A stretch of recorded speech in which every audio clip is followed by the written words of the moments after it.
What's going on, people? Myke C-Town here. Since we're now in July, it's that time for my mid-year best albums of 2019 list so far.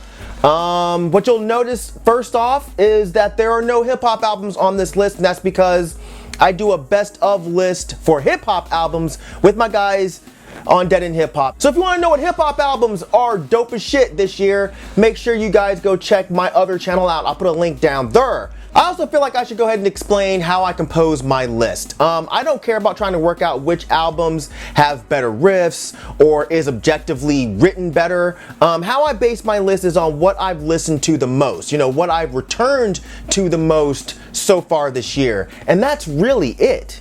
And as I always say, even though I shouldn't have to, this is my list. This is not your list. If you do not agree with my list, no one cares. Compose your own list, and if you want to, drop it in the comments section so we can all check it out and judge you and your music tastes, because that's good, clean fun for everyone. So all of that said, let's get into it. At number 20, we have Shinguard with 2020. Shinguard is a great screamo band from Pennsylvania. I discovered them earlier this year with this album, but it's really well written screamo with some kind of cool Iron Maiden-y guitar parts, but really well done. At number 19, we have Abuse of Power with What on Earth Can We Do? This is another band that I discovered this year, and they're local, so that's whack as fuck on my part. But I don't listen to a lot of newer hardcore bands, but this is an exception. This is really good, kind of old school-ish hardcore, kind of reminds me of Battery, kind of reminds me of Right to Spring at times as well. It just takes me back, and I love it. Not saying it sounds dated, it definitely has a modern touch to it, but it sounds like that genuine hardcore that I kind of grew up on. At number 18, we have Current 93 with Invocations of Almost. This is the soundtrack to their art show that I went to in California. Really creepy soundscapes that call back to classic Current 93 stuff. It sounds like a great soundtrack to a horror movie. Perfect for kind of chilling out around the house or reading or something, but it's really good. At number 17, we have Drenglinger with Blade and Honor. I'm probably pronouncing that wrong, but oh well. This is the new project from Zolthes, who I'm probably pronouncing that wrong as well. But he also does Bassmoo, he does Fless, and a couple other bands that are all quality projects. But I actually think this is the best project that he's done so far. It's really good raw black metal, but there's some great riffs and some really, really cool song structures. At number 16, we have Full of Hell with Weeping Choir. Full of Hell doing what Full of Hell does. Insane as fuck grind. Pretty similar to Trumpeting Ecstasy, but it scratches that itch when you have it. So if you're into grind, I feel like you'll really dig this album if you have not heard it already. At number 15, we have Night's Threshold with Deep Within the Night. So this is pretty straightforward black metal from the US. Nothing to really break down here, but it's just really, really well done with some awesome riffs. At number 14, we have a pronunciation nightmare here for an American guy. I believe it's Wagner Odegaard, and the album, shit. Yeah, not even gonna try that. Just read it.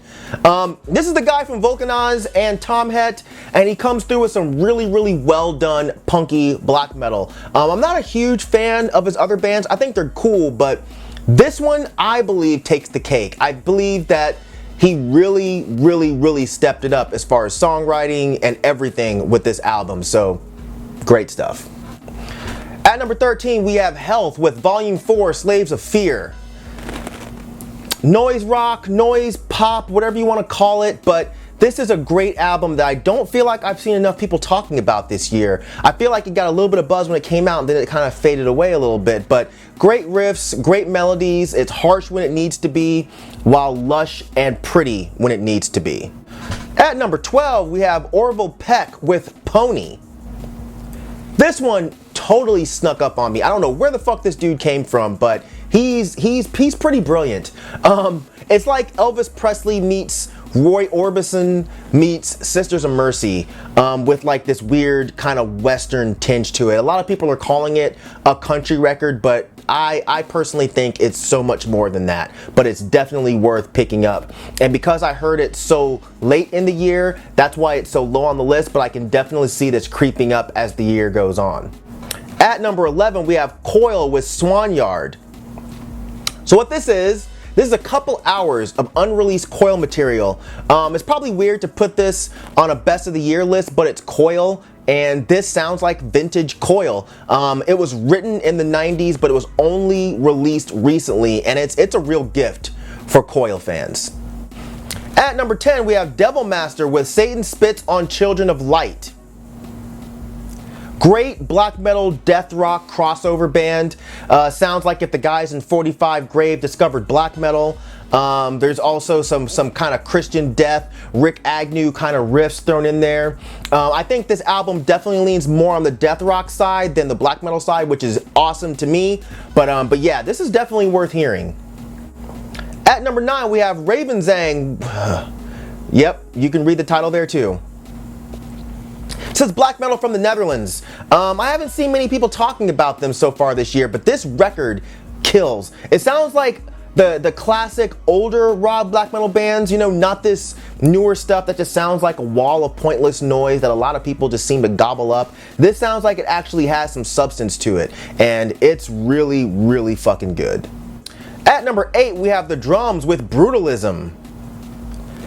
Great, pretentious, dancey pop music. A lot of people aren't digging this one as much as their older albums, and I guess I can kind of see why if you're not into the sound, but I absolutely love this album. It's a bit more dancey than their other stuff, but it still has their signature sound.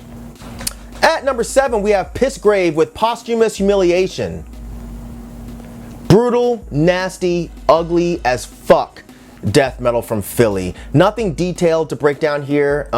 It's just really well written, really well laid out, and just fucking nasty.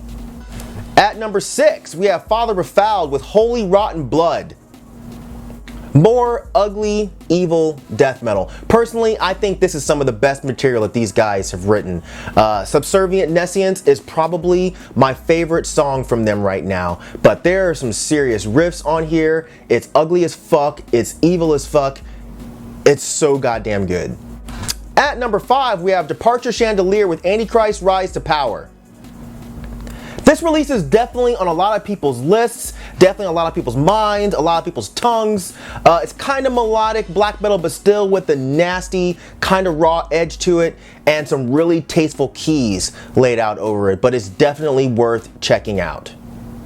At number 4, we have Trust with The Destroyer Part 1.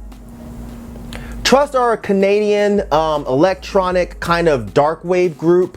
I loved their first album. I didn't really care that much for their second album, but this one is just awesome. It's dark, it's dancey, it definitely takes me back to the olden days of stuff like V&V Nation or Apoptygma Berserk, you know, stuff like that. That kind of gothier edge to electronic music, but I cannot stop listening to this album. It's so good. Number 3, we have Tor Lundvall with A Strangeness in Motion. So, Tor Lundvall, for those of you that don't know, he's known as being a painter and a kind of dark ambient musician. I like his dark ambient stuff, although some of it is a bit too sparse for me. Sometimes there's not enough going on to keep me interested, but this album finds him doing synth pop, and who knew that he'd be so goddamn good at doing synth pop. This album is amazing. It's upbeat, but it's still dark, it's still psychedelic. He definitely needs to do more albums like this, even though this was recorded apparently back in the 90s and it's just now being released, but he seriously is robbing the world if this is the only album that he decides to do like this. At number 2, we have Rome with, I'm gonna try this one, L'Escenerie di Heliodoro. Yep, I'm sure I fucked that up all kinds of different ways. But anyways, Rome is a European neo-folk band that I've been enjoying for quite some time now, but his music kind of goes up and down a bit. I always seem to like it, but I don't always seem to love it. I liked Rome's last album. I really liked it when it first came out, but after a while I kind of grew out of interest with it. But this one, on the first few listens, I was like, it's okay. I'm not really digging it. But after a few more listens, obviously, it grew on me. And now I just love it. It's extremely well done neo-folk with hooks that are oddly catchy, something you don't always find with neo-folk. But the guy behind this band, he has such a knack for creating this style of neo-folk, so this is definitely worth checking out. Now, for the album that I listened to the most this year, otherwise known as my favorite album this year, otherwise known as #1 on this list, is some more shit that I can't pronounce, but I'm gonna try anyway. Guardsgaster with Slit Throat Requiem. This band seemed to absolutely come out of nowhere, but I was instantly interested because it had Swarty the Thews in the band, who also does Azalissa Sath and Baketh Nexamu, etc. It also has members of Chaos Moon, and what they put together is one of the best symphonic black metal releases in years. A lot of people are saying it sounds like Emperor, but I'm not really hearing that. I feel like anytime there's a symphonic black metal band that's good, people just say it sounds like Emperor. To me, this sounds more like Azalissa Sath, but a lot more aggression, but it's fantastic, it's fast, it's unrelenting black metal, and it's soaked in really tasteful keyboards. But I cannot stop listening to this album over and over and over non-stop. It's so good, and if you like black metal, especially if you like the slightly melodic kind of keyboard laden black metal, I definitely think you should give this one a shot. So yes, that's gonna do it for this list of the best albums of 2019 so far. Again, if you have a list, drop it in the comment section down there. Let's talk about it. Let's share lists, let's compare lists, all that good stuff, because I'm sure there's stuff that I missed this year, and hopefully I gave you guys some stuff that you may have missed this year. But I'm really looking forward to see what else the rest of the year brings, and yeah, I'm looking to spending it with you motherfuckers, man. So let's keep this shit going. As usual, thank you for living, thank you for loving, thank you for being you, and I'll see you guys next time. All right? Peace out, boy.